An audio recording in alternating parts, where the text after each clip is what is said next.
Hola, ¿qué tal? Muy buenas noches. Tengan todas, todos, todes. Muchas gracias por su asistencia el día de hoy. Pues sean bienvenidos a este tercer conversatorio del Festival Está Vivo. El día de hoy tenemos la alegría y el honor de tener con nosotros a nuestros invitados internacionales de este año, que es Paz Ahumada y Oficio Érico, quienes se encuentran de gira por México directo desde Chile. Como ustedes saben, el Festival Está Vivo tiene como objeto reflexionar sobre el fenómeno libro y el fenómeno edición independiente.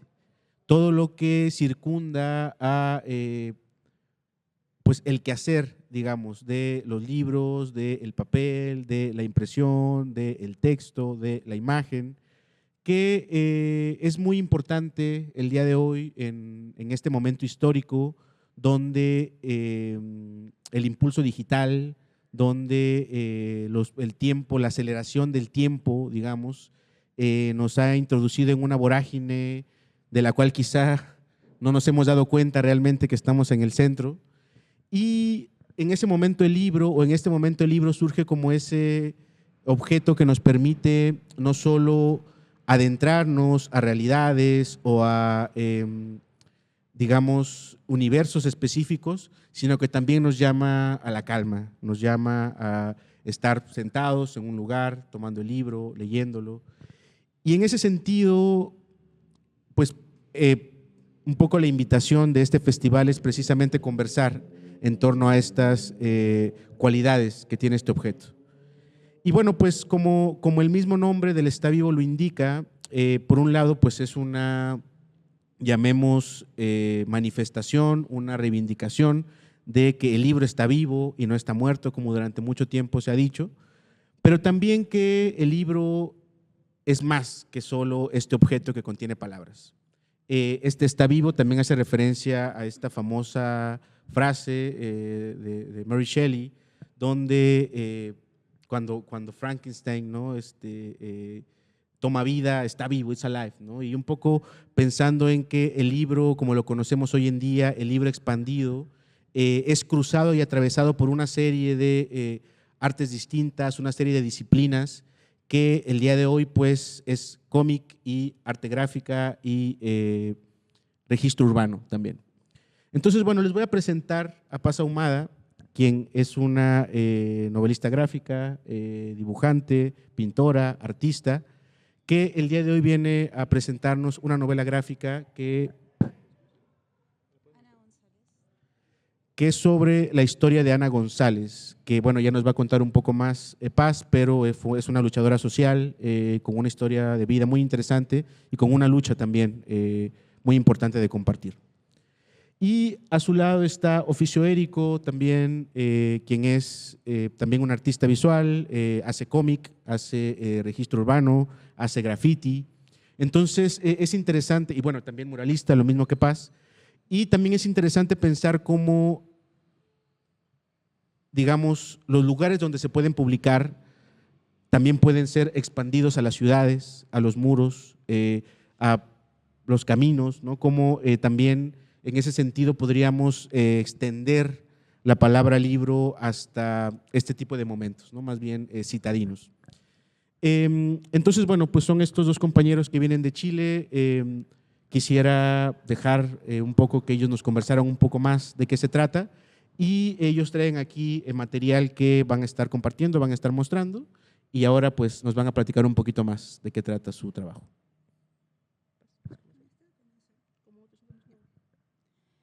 Hola, gracias por estar aquí, por su tiempo. Estoy muy contenta de estar en Oaxaca, qué linda ciudad. Gracias al Alan, a Cuatro Triángulos por invitarnos. Y bueno, lo que traje para esta ocasión es una historieta de Ana González, que como ya lo adelantaba el Alan, fue una activista por los derechos humanos. Bueno, voy a empezar contándole la historia de Ana para que enmarquemos esta historia. Ana fue una mujer que nació en Tocopilla, en la región de Antofagasta, en el norte de Chile. Luego se trasladó a Santiago, era una dueña de casa, y en tiempos de dictadura desaparecieron a sus 2 hijos, Manuel Guillermo y Luis Emilio, a su nuera, Nalvia, con 3 meses de embarazo, y a su esposo, Manuel II. Ya desaparecieron, y este hecho la marcó, puesto que de ser una dueña de casa con una vida tranquila, normal entre comillas, se convirtió en una buscadora incansable, en una activista por los derechos humanos. Fue cofundadora de la agrupación de familiares de detenidos desaparecidos. Bueno, todo esto en el marco de la dictadura de Augusto Pinochet. Entonces, nosotros nos tomamos de esa historia para hacer esta historieta de los testimonios de Ana. Ana hizo un recorrido durante más de 20 años donde buscó a sus familiares, y hasta su muerte en el 2018 no logró encontrarlos. Pero su lucha fue desde el amor, la rebeldía y la alegría, y eso es algo que la caracterizó. Ella era una persona igual mediática, junto a la agrupación de detenidos desaparecidos que se conformó en el año 1974. Empezaron siendo 20 mujeres buscadoras, y ese grupo fue creciendo. Hasta hoy día existen, están activos, y hay manifestaciones en los espacios públicos donde recordamos los hechos, y también gente que todavía sigue buscando los cuerpos de sus desaparecidos. Bueno, Ana muere el 2018 sin verdad, sin justicia. Y yo tuve como el privilegio de conocer a Silvia, que es una amiga mía, que bueno, ella tuvo el privilegio de poder entrevistar a Ana el año 2014. Entonces, a partir de esos testimonios que ella rescató bajo como un contexto de tesis universitaria, es periodista Silvia. Nos vimos un día, me contó que tenía estas entrevistas que estaban guardadas después de su entrega de proyecto, y yo le dije, bueno, hagamos algo con esto, no puede quedar ahí en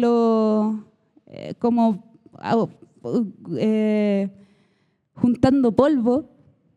Y justo en ese tiempo yo estaba muy metida en la novela gráfica, y en la novela sobre todo gráfica que tiene relación con lo documental y las crónicas.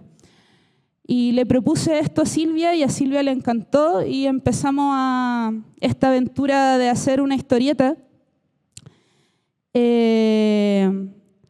Hicimos un guión, y luego yo lo empecé a ilustrar.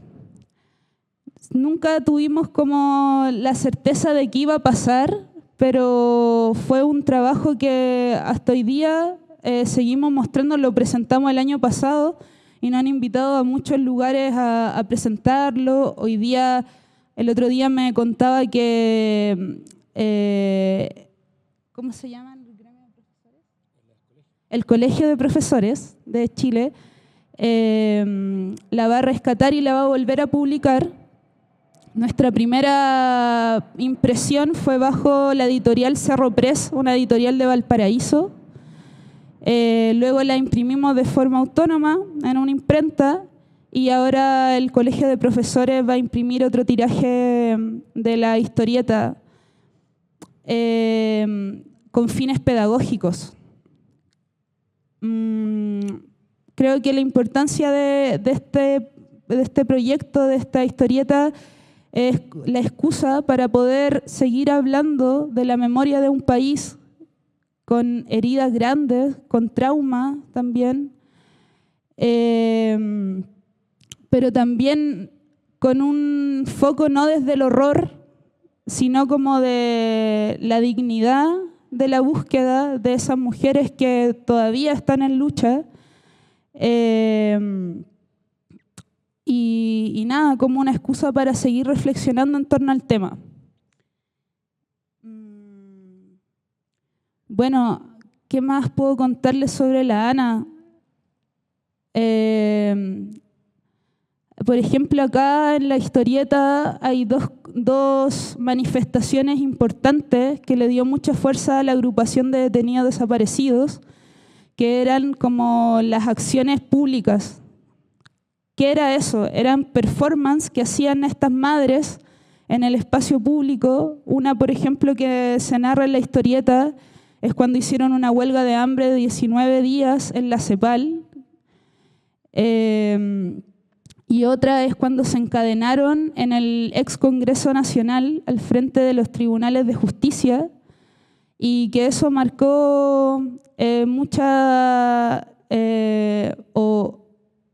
o ayudó a que esta lucha se visibilizara por los medios de comunicación. Ana era una líder dentro de este grupo, aparecía mucho en la prensa, hicieron viajes a Europa, a Estados Unidos, presentándose en universidades, la OEA, en medios de comunicación. Y bueno, aquí narramos esa historia que tiene, yo diría, 3 partes. Una parte que es la ficción, que tuvimos que armar para que pudiéramos narrar la historia. Tiene también testimonio. Hay una parte que es una parte de la entrevista que le hace Silvia a Ana y que la graficamos. Y otra parte que es más poética, que tiene un poco más de poesía y eso. Yo creo que por ahí está, ¿no?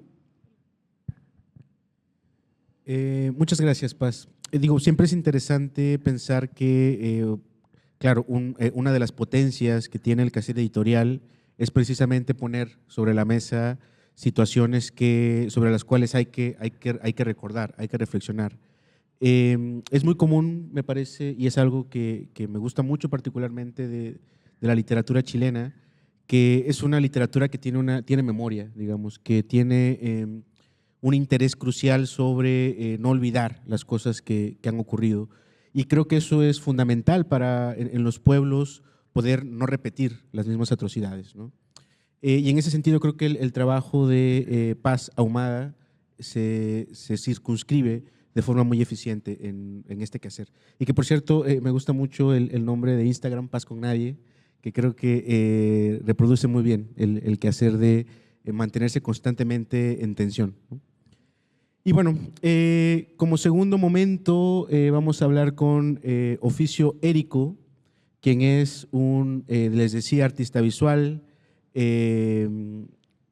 digamos, grafitero, ¿te parece el término? En México es un poco así, gente que… Grafitero, muralista, claro.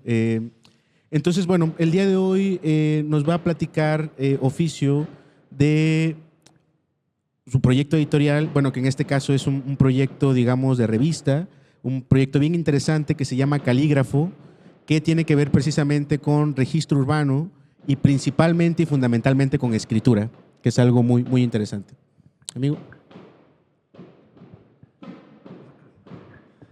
Bueno, gracias. Al son de los petardos, al son de las bombas callejeras, iniciamos esta segunda presentación. Como bien dice Alan, nosotros venimos de la gráfica, venimos del cómics, venimos de la historia que marca nuestras vidas, y para eso se nos ocurrió hace muy poco tiempo armar una revista completamente de cómics y de cine. Armamos una convocatoria en Chile con 8 dibujantes, hombres y mujeres de distintas zonas de nuestro territorio, y junto a Paz iniciamos la edición de esta revista de forma independiente, sin ningún intermediario editorial, sino solamente con nuestras herramientas y nuestras máquinas. Comenzamos el trabajo de agrupar estos trabajos que reúnen historias, películas adaptadas al cómic. Ya la revista Cinema Subte. Contiene 4 invitaciones a escritores también de nuestro territorio que tratan el tema del cine, el tema como crítica de cine, también como escritura libre respecto al cine y experiencias propias, personales, experiencias personales de las películas que te marcaron. En esta selección de Cinema Subte nos acompaña de contraportada una revista, una escena de Raúl Ruiz, que es un director que pareciera ser chileno, pero pareciera que es de todo el mundo. Entonces, la película se llama Palomita Blanca. Ya pueden buscarla. Es una película de los años 70, también que tuvo muchas dificultades con ser publicada como película y pasaron casi 15 años para que se pueda ver. Y los dibujantes audaces comenzaron este trabajo de elegir sus propias películas. ¿Ya? En esta ocasión contamos con la primera película que se llama ¿Dónde está la casa de mi amigo?, que fue la que dibujó Paz. Y yo quiero preguntarle a Paz, ¿por qué elegiste esta película, Paz?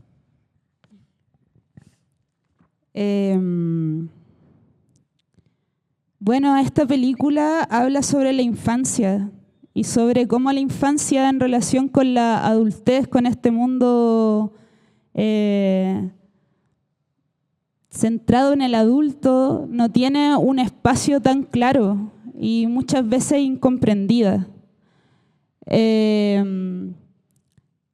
de Abbas Kiarostami. Es una película también que ofrece paisajes visuales muy interesantes y no sé, me sentí muy identificada también con el personaje principal. Eso. Bacán. Bueno, yo iniciamos la revista y rápidamente Paz eligió esta película y hubo ahí como un tiempo límite también en terminar el trabajo para que pueda ser exhibido tanto en Chile como ahora tener las revistas ejemplares. Las primeras que sacamos las trajimos acá. Son alrededor de 20 revistas que trajimos para poder mostrar. Y como ven en la pantalla arriba tenemos la presentación en cómics de una película de género, de una película iraní. Luego también con Paz hicimos una especie de pimponeo entre cómo editar esta revista, cómo elegir un diseño gráfico, cómo generar una presentación y generar la fusión entre textos e historieta. Acá un amigo de nosotros publicó una crónica personal de cómo ver al Joker. Puede leerse acá. Otros dibujantes enviaron afiches de película también. Hubo en la convocatoria La batalla de Argel, otra película. El bueno, el malo y el feo, hecha por Bastián, quien se encuentra en Pernambuco. Y él, fanático del cine, fanático también del cómics, decidió tomar esta película y hacer un estudio de fotogramas. Si nos fijamos en las películas, los fotogramas que son... En un minuto tienes 500 fotogramas de una escena en un western. Y eso es el desafío que nuestro dibujante amigo Bastián eligió, tomar un minuto del final de esta película, El bueno, el malo y el feo, y dejarlo acá en su cómics. Entonces, cómo también cada dibujante aborda este desafío, incluso sin textos. ¿Ya? Un cómic en mudo, que tú puedes ir también figurándote un sonido, una atmósfera que acompañe revisar esta revista. Otra película chilena, Aztlán, de la directora Carolina Driasola de Chile. Búsquenla, son películas que están en internet que se pueden encontrar.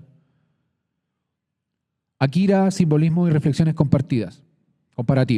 ¿Ya? También otro texto un poquito más cabezón, un poquito más intelectual respecto a esta película y cómo es la visión de entregarla en un texto para una revista completamente de cine y cómics.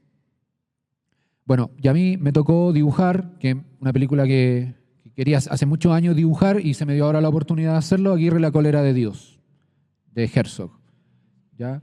Con Klaus Kinski, hay una portada, una primera página, y comienzo con la historia también narrando el final de la película. El final de la película, Aguirre, la cólera de Dios, para la cual me permití alterar el final. O sea, también no fui rígido en mi decisión, sino que dije, voy a alterar el final y quiero ver otro final alternativo de esta película.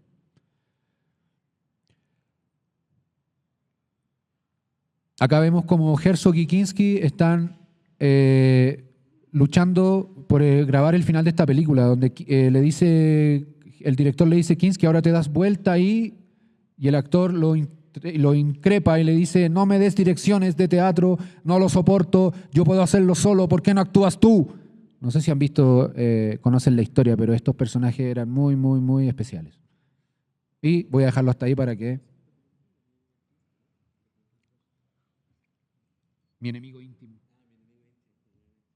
Bueno, y 8 historias entrelazadas. Y el trabajo de edición, como Alan bien dice, que es un trabajo de edición que lo hicimos en muy poco tiempo.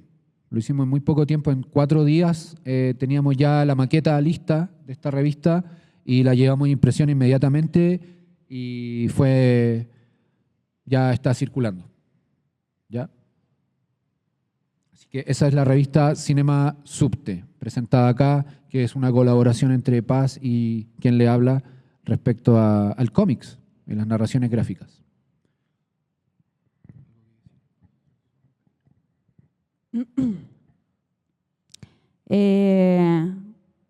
Fue polémico el proceso de esta película, de esta revista, porque teníamos que hacerlo en un tiempo récord y primera vez que trabajábamos con Érico y los dos con sistemas y métodos de trabajo muy distintos. Entonces ahí nos tiramos varias veces la oreja hasta que salió, po. Y como él contaba, en 4 días de repente un trabajo editorial de esta envergadura se hace poco el tiempo. Pero salió porque hay harto amor, hay harto cariño y pachorra. Así que eso, valió la pena totalmente. Después uno ve el material, cómo se materializa eso que ve en el computador, lo puede tocar, lo puede oler y ahí es como, ¡oh, qué satisfacción más grande! Sí, y bueno, mi contacto también con Alan fue a través del poeta chileno Juan Carreño, quien también está incluido en esta selección con un texto sobre cine, se llama Una temporada en el invierno, de su libro Butnik. Muy interesante, así que adquieran su revista que va a estar acá.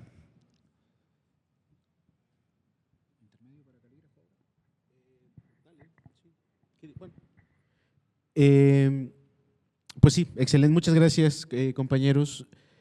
Bueno, un poco, decía hace rato algo, Paz, que me parece bien interesante de resaltar, que es esta, no sé cómo decirlo, esta fijación, este gusto por la tinta. Como es algo que conversamos la semana pasada también en esta mesa, de cómo la gente que está o estamos vinculados a la publicación, hay una especie de necesidad de sentir la tinta, no sé, olerla, ¿no? Percibirla. Y creo que ese es un impulso que nuevamente nos jala o nos retrotrae, contrario a esa vacuidad de la pantalla, ¿no? Como esa información que uno ve en el scroll y probablemente no la vuelvas a ver nunca más, ¿no? Porque desaparece inmediatamente. Y bueno, no sé, quisiera como conversar algunas cosas con ustedes, ¿no? Y voy a dejar como sobre la mesa un poco la pregunta, independientemente de que vayamos con calígrafos, y es, digo, en el caso de ustedes dos compañeros que vienen del arte visual, que vienen de la pintura, que vienen del arte gráfico, ¿por qué desdoblarse en el quehacer editorial, digamos?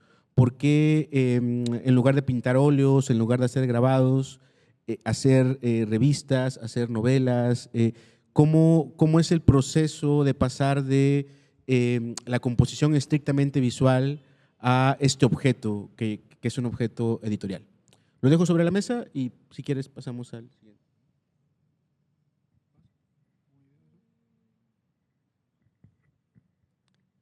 A ver, buena pregunta. Claro, es otro soporte de difusión. Creo que en una pantalla, en las redes sociales, como que hay un bombardeo de imágenes, ideas, textos, que de repente uno no alcanza a digerir, y como tú empezaste esta conversación, el libro te invita a un estado de quietud, a un estado de concentración distinto. Entonces eso siento que amplifica la idea de la gráfica o del texto y es mucho más pregnante, ¿no? Darte el tiempo, buscar un lugar, buscar una instancia. Creo que por eso también, agarrándome igual de tu idea, también es un impulso a publicar, a imprimir. También es bacán como el mundo de la revista, el mundo de los fanzines, donde se pueden intercambiar. Y uno va juntando estas reliquias, estos objetos que quizás para otros no tienen una gran importancia, pero por ejemplo yo tengo mi biblioteca de fanzines y me encanta revisarla, y cuando van amigos a la casa compartimos en torno a eso. Entonces también tiene su mística, tiene su encanto. Y son archivos que van quedando también para otras personas. En la pantalla está todo y nada a la vez. Pero sobre una mesa, en algún rincón de tu casa, hay alguien que la va a tomar y la va a abrir y va a encontrar algo, ¿no? Es un objeto encontrado. Creo que por ahí va la idea. Sí, hay un espíritu, a veces uno que pinta necesita no más inspiración viendo más pintura, sino necesitamos más inspiración desde los poetas, desde los músicos, la música, desde otros ruidos, para poder alimentar el trabajo propio. Y uno de esos trabajos propios que se desarrolló en base a buscar otros referentes es la creación de la revista Calígrafo, que es la que estamos revisando ahora en pantalla, donde es un trabajo más personal que comencé el año 20, ya formalmente haciéndolo revista, volviendo al papel, volviendo a la materialidad, volviendo a la difusión de boca en boca. Y como detalle personal, Calígrafo es una revista que se dedica a extraer, a recopilar, a archivar escrituras callejeras, escrituras que solamente se encuentran en los muros y que tienen una procedencia, una duración muy corta.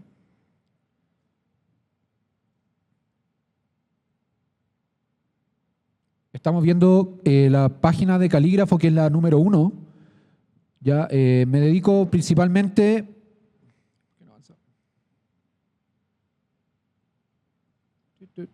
¿Cómo avanza esto? ¿Estoy en JPG? Por favor. Bueno, estamos tan metidos en el papel y en las revistas que la tecnología a veces nos pilla desprevenidos.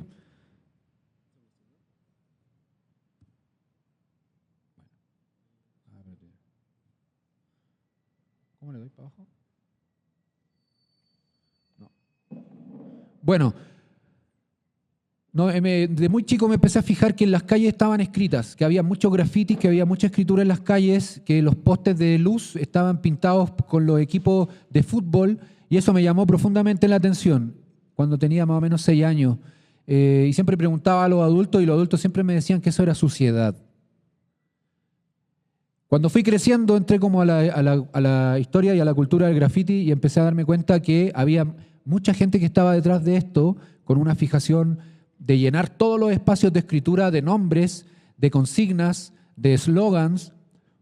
Y así fue como poco a poco me di cuenta que esto ya era un movimiento cultural muy, muy fuerte, no solamente en Chile. Después me di cuenta que esto venía de Estados Unidos, venía de Europa, venía de las cavernas y venía de los lugares más bajos de las ciudades, las interzonas.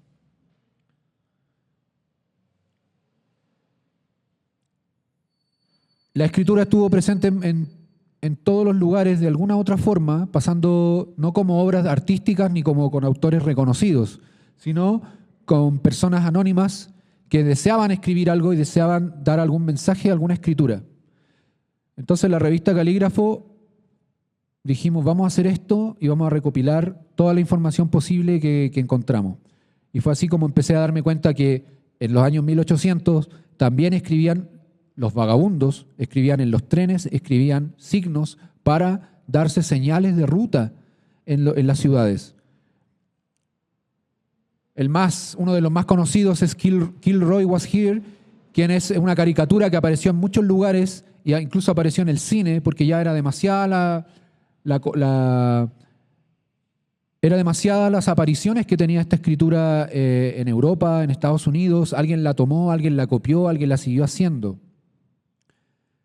Otro escritor también, Colossus of Rhodes, quienes eran trabajadores de las líneas de tren de Texas, quienes marcaban los trenes que ellos ya habían vigilado con un dibujo, con una marca, para decir, yo ya hice la pega, yo ya hice el trabajo y ahí está mi marca y con esto ya marqué 10 trenes con mi marca.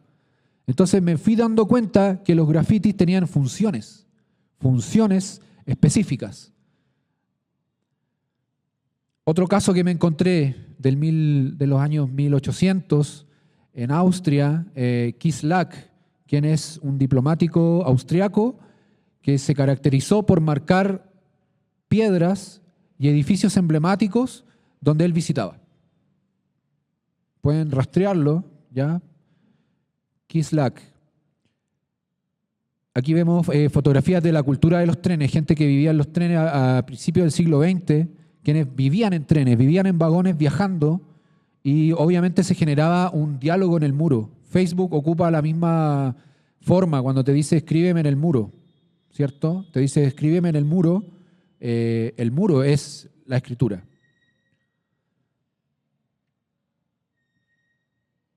Luego en Brasil, en los años 70, avisos de venta. Esta persona vendía animales y él necesitaba vender alimentar su negocio y él también tenía que escribir.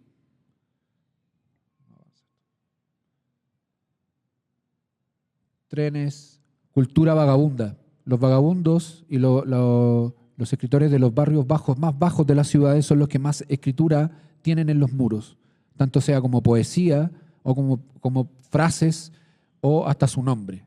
¿Ya? El deseo de decir yo existo, yo estoy aquí, muy fuerte y se da en todas las ciudades. Estamos viendo, para que lo busquen, por favor, a Cachilo, que es de Argentina, que es un vagabundo de Rosario, quien en los años 60, 70 y 80 vivía en la calle y escribía poemas como los que vemos acá recopilados en este diario. Muy pocos compilados, pero él los dejó escritos, la gente los vio y hay un documental también de este personaje que es muy interesante. Acá vemos algunos escritos de Cachilo, que dice, cadáver resto, disculpe si molesto. Desde el vientre de mi madre vine a este mundo a cantar, todos mis guachos me van a alentar. Me fui encontrando también con dibujos de niños en fotografías antiguas y después me recordé, claro, yo también dibujé con tiza en el piso o en las paredes.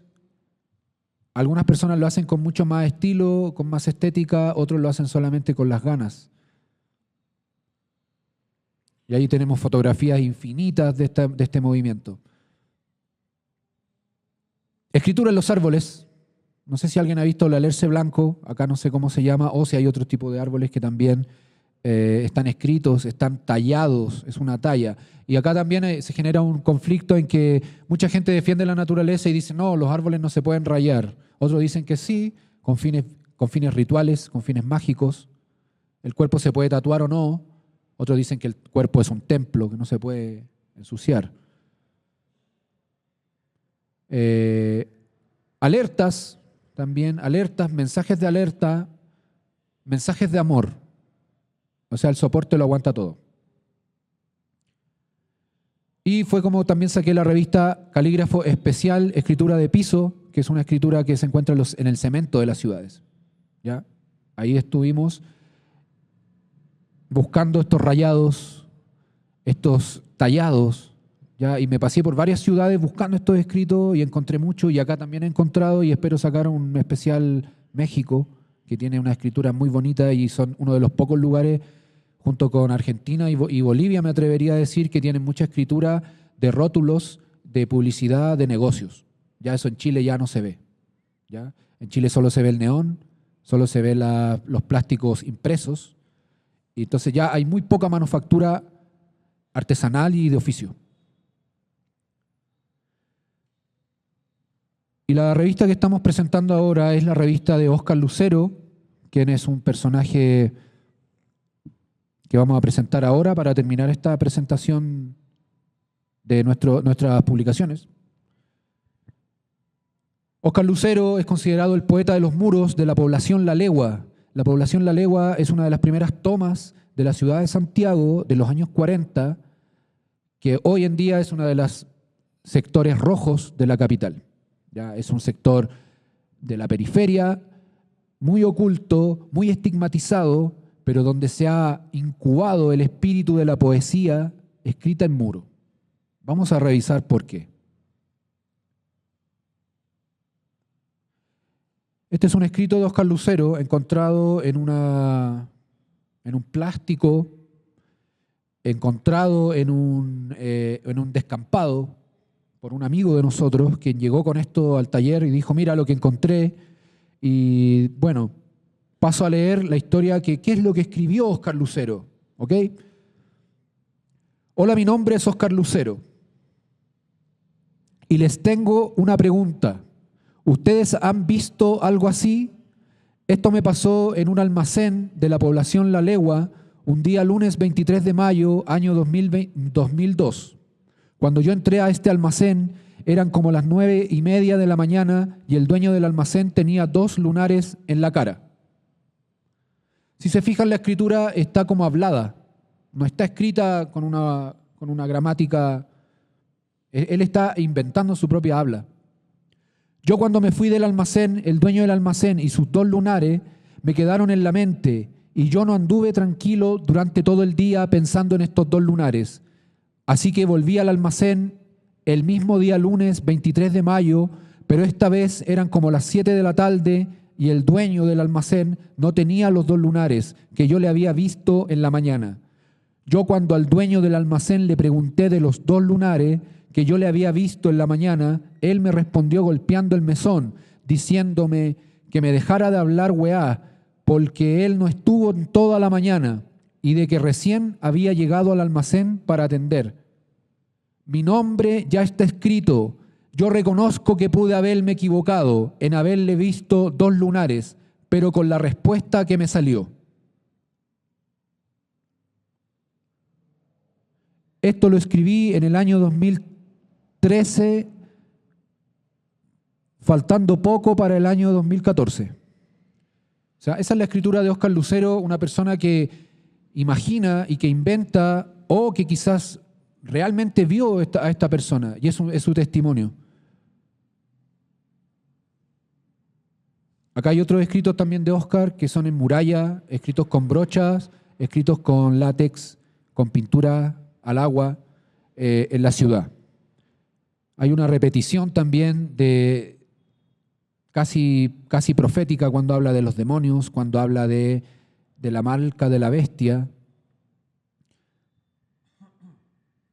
Cuando dice también, mi nombre es Óscar Lucero, he visto a una persona que murió hace un año, 3 meses atrás, la he visto en el año 2002, o por lo menos se parecía. ¿Qué creen ustedes que era, o no?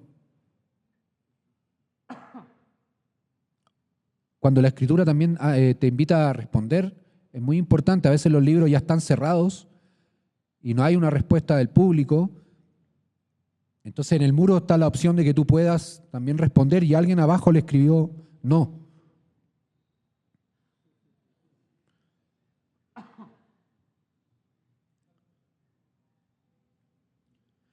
Y también en esta búsqueda, antes de conocer a Juan Carreño, el escritor, leímos en el periódico The Clinic que él había puesto los ojos también en este escritor, le hizo un documental que está en YouTube, hizo una crónica en el periódico.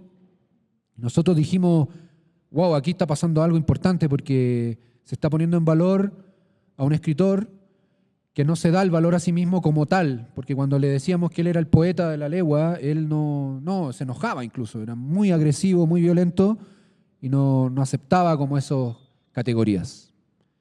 Invito a toda la gente que pueda seguir la página de Instagram Colección Calígrafo para que se enteren y podamos compartir también imágenes que encontramos en las calles.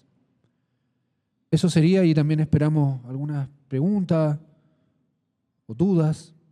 Muchas gracias.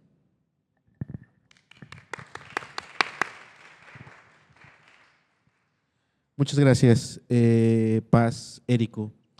Yo diría así de forma directa ese afán por documentar, ¿no? Documentar el texto, documentar la calle, documentar a los personajes, porque claro, Óscar Lucero es un personaje que anda por ahí en la ciudad, ¿no? Como, o sea, aquí en México diríamos que es uno de estos como medio loquitos, ¿no? Que uno ve por ahí dando la vuelta, medio vagabundo.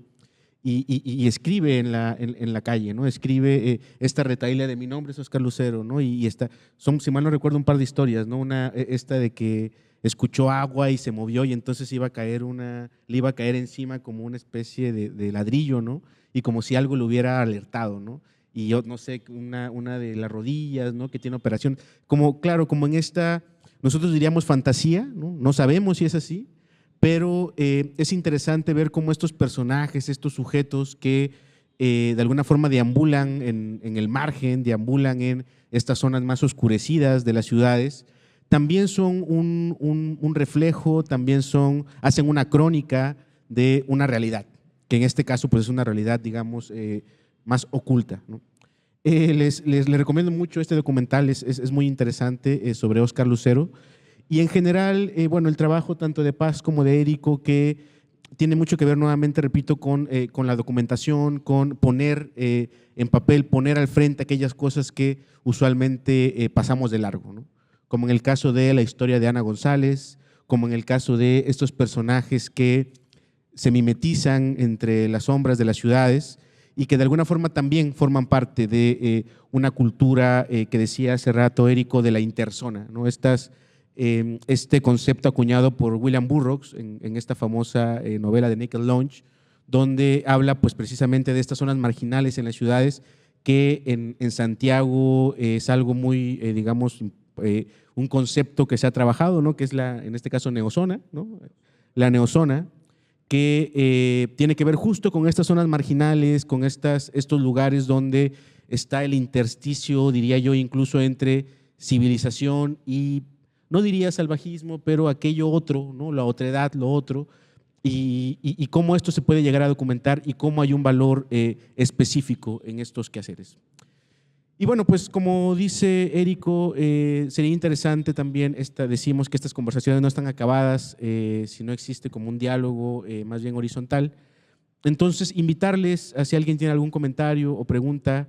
La obra de estos dos artistas que tenemos hoy es profundamente interesante, sobre todo viéndola, digamos, desde aquí, desde Oaxaca.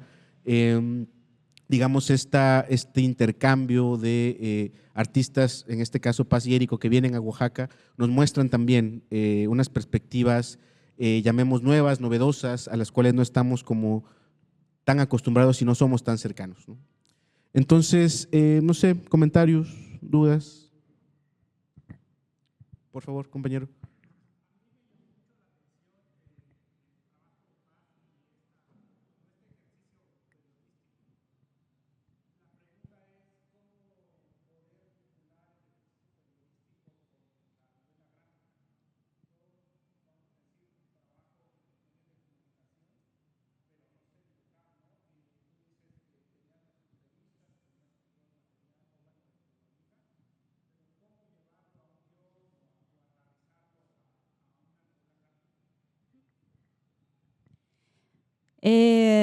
Bueno, nosotras tampoco sabíamos muy bien cuando nos embarcamos en esto cómo hacerlo, y nos dimos muchas vueltas también, porque teníamos que elegir un camino que podía ser la ficción o también como lo hacen otros autores como Joe Sacco, que es un periodista que luego se pone a dibujar sus reportajes sobre Palestina, sobre los Denes en Canadá, y lo que hacen finalmente es ilustrar los testimonios de forma literal. En nuestro caso, fue lo que empezamos a hacer en un principio, como trabajar con esta entrevista que hizo Silvia, que era una entrevista muy íntima, porque se la hizo en la casa, fueron varios días, fue por el transcurso de un año. Seleccionar lo que a nosotros más nos interesaba y luego ilustrarlo. De hecho, aquí, por ejemplo,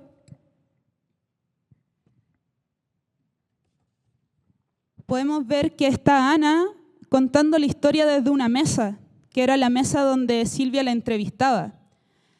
Y lo que íbamos haciendo era agregar información como complementaria, fotografías, reconstruir imágenes también, porque en el tiempo del 73, el 76, que ocurrió toda esta historia, la cámara de fotos en Chile, no era, menos en una familia como humilde, no era como tan de acceso como es hoy día, que lo tenemos todo en nuestros bolsillos.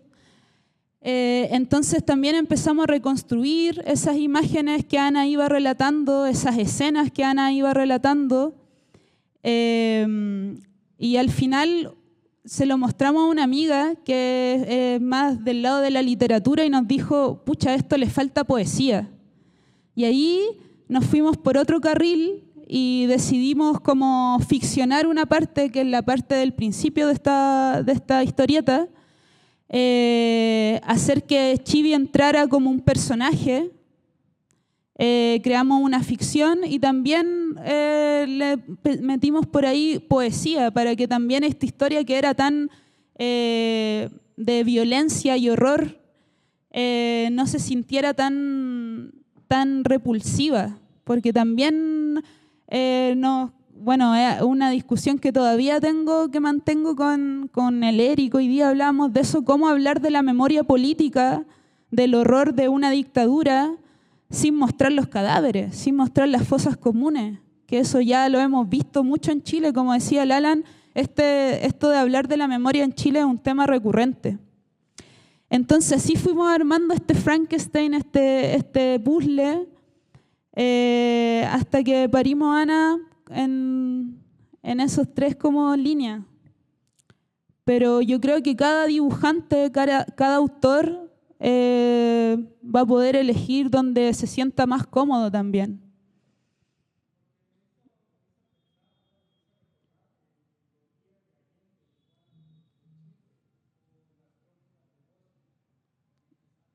Ajá. Ajá.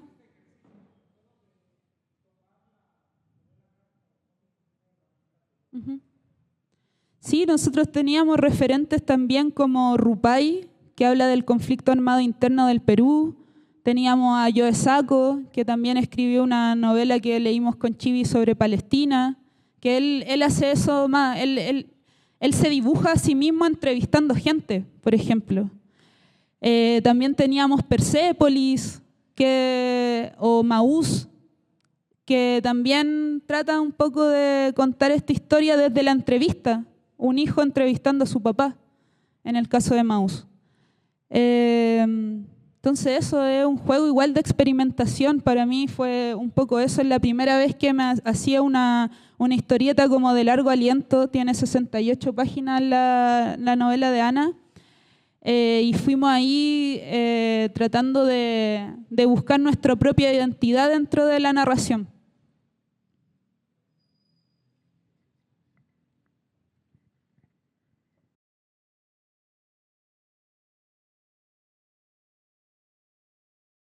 ¿Comentar algo sobre la obra de Paz, sobre la obra de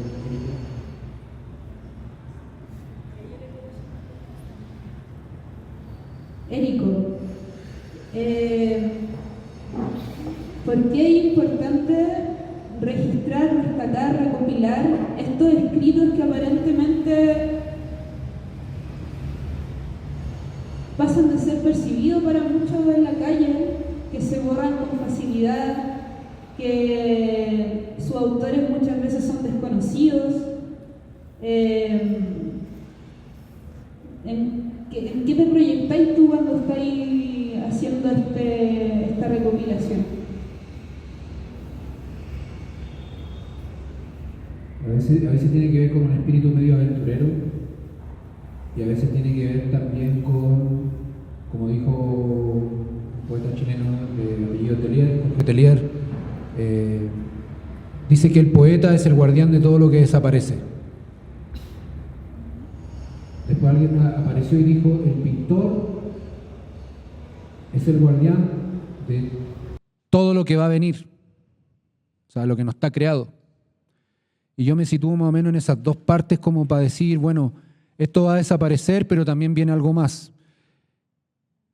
Y muy afanado también en hacer este trabajo tiene que ver con que yo cuando ando en la calle no veo los nombres de las calles, sino que yo veo los signos de ruta que están en las calles. Por ejemplo, anoche pasamos por la librería y vi un mural en una esquina y eso ya a mí georreferencialmente ya me sirvió para saber dónde estoy. Entonces ya no me voy a perder nunca más en esta ciudad. Y así voy avanzando y voy tratando de recopilar y en un juego mental y también un poco mucho como de jugador, de recorrer la ciudad buscando esos signos, esos rastros, esos tesoros. Para mí son pequeños tesoros que están ahí ocultos. Cuando hay un niño que está esperando en la fila del banco con la mamá y el niño va y con un marcador escribe o hace un dibujito, para mí esos tesoros son de alguien que ya está entrenado en ver donde nadie más ve. Y a veces pasa que actualmente, y hace un montón de tiempo, hay esfuerzos millonarios por controlar la mirada. O sea, todos tenemos que estar dirigidos a mirar hacia un punto. La publicidad, el escaparate, la última moda. Entonces, como ejercicio también visual, como por decirlo, como lo decimos allá, un fitness ocular del ojo, es reeduquemos el ojo y busquemos esos signos. Estoy seguro. Y hay muchos signos también, por ejemplo, uno mete la mano acá abajo y encuentra un chicle, eso te comunica algo. Creo que tiene que ver también con la comunicación, con el lenguaje, con develar lo que está ahí, que se viene haciendo de siglos, milenios. Y yo creo que es lo que va a quedar en las ciudades en el futuro, eso. Para los arqueólogos del futuro, bienvenidos. Ahora yo te quiero preguntar algo, Paz. Y después le vamos a hacer una pregunta a nuestro público. Paz, ¿cuánto tiempo tú te demoraste en dibujar esta novela gráfica? Porque acá estábamos mostrando los bocetos, estábamos mostrando como que siempre hay un dibujo previo para llegar a lo que está publicado acá. Bueno, yo me puse muy desordenada y yo me demoré como 1 año y medio en dibujarla, 2 años casi. Y entre medio igual, uno en el afán creativo, artístico, va haciendo también otras cosas, va cocinando otras cositas también. Pero sí fue alrededor de 1 año y medio. También de 1 año y medio de idas y vueltas, porque también Ana iba avanzando y luego tuvo su retroceso también, donde hubieron varias páginas que no están hoy día en la historieta actual. Esas ediciones que uno hace, ese cansancio también que genera la historieta, que es como, en un momento yo decía, oh, ya, como esto nunca se acaba. Y también con un oficio del dibujo que también no me sentía tan ágil, tan rápida. Pero este fue mi fitness, po. Este fue mi mejor gimnasio para soltar la mano y también para motivarme a hacer otros trabajos también en torno a la gráfica. Eso, po. Muchas gracias, Paz. Igual, bueno, en un momento les invitaré a que se acerquen a la mesa. Es increíble el dibujo. Claro, cuando uno piensa que solo hacer una de las páginas es un trabajo magno y pensar que son 60 y tantas, ¿no? Muy interesante, muy interesante y muy arduo el trabajo en esta novela gráfica. ¿Alguien más? Sí, por favor. dentro de bueno, esta creación en Oaxaca, algo que de independiente, ¿alguien realiza algo parecido a lo que estamos viendo aquí con Ana? De la historia de Ana. ¿Alguien está llevando o contando historias a través de la gráfica, pero exclusivamente novelizado, una novela gráfica? Aquí en Oaxaca, concretamente, hubo hace unos años una revista que se llamaba Zarigüeya, que era como un cómic, revista, donde también había como estas historias. Tenía que ver con el 2006, tenía que ver como con estos movimientos de lucha. Hoy en día muy seguramente debe haber, la verdad es que también es bien amplio, ¿no? Como el ecosistema y sobre todo lo que tiene que ver con la novela gráfica, que se acerca más precisamente a la gráfica, que es como toda una zona bien grande. Digamos, no tengo la exhaustividad para decirte efectivamente qué se está haciendo, pero yo tengo la sospecha de que debe haber trabajo en este sentido, ¿no? Aquí en Oaxaca. Sobre todo en, digamos, como en las paredes, ¿no? Estas, digamos, grabados, ¿no? Que se pegaron, que surgieron precisamente en el movimiento de 2006. Y bueno, pues aquí tenemos a Alejandra, justo atrás de ti, quien también ha hecho bastante trabajo gráfico, cómic, etcétera. Entonces, bueno, es bastante amplio el ecosistema editorial y no quisiera dar una respuesta como tan tajante, ¿no? Gracias. Compañero, perdón, por ella.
Muchas gracias. ¿Alguien más que quisiera comentar algo? Bueno, yo estoy fascinada con tu trabajo, porque hace como 30 años una psicóloga en un grupo de mujeres nos invitó a hacer un ejercicio de ir a tomar, antes no era tanto del celular, ¿no? Hace 30 años, pero era como tomar datos y dibujar lo que había en los baños. Entonces, los mensajes en los baños de hombres y mujeres también es un tema interesante. Gracias. Muchas gracias, sí. Claro, los baños dejan mucho material. Los baños de los bares, de los hospitales, todos los baños. Ahora, lástima que me encuentro muchos baños que están borrados, pero sí, tienes mucha razón. Y también es una mensajería que si yo escribo algo, el otro va y me lo corrige, me lo borra o me lo cambia, me interpela, me responde. Entonces es muy fuerte la comunicación que se forma ahí y creo que con Calígrafo lo que hacemos justo es poner en valor ese tipo de mensajería que pasa muy desapercibida, que pasa muy como si no existiera. Yo creo que hay que poner ojo en eso, en esas poesías, ¿no?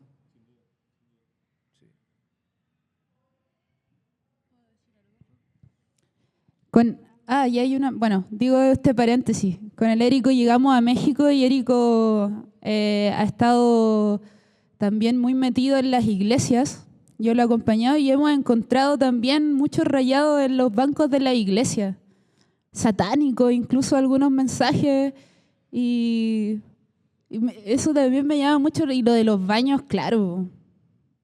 Ahí tiene que mandar su reporte a Calígrafo cuando encuentra alguno. Allá había otra pregunta.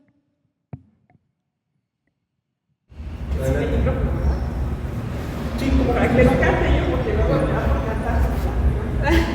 Bueno, pues muchísimas gracias. Yo soy licenciada en Historia, estamos en esta palabra.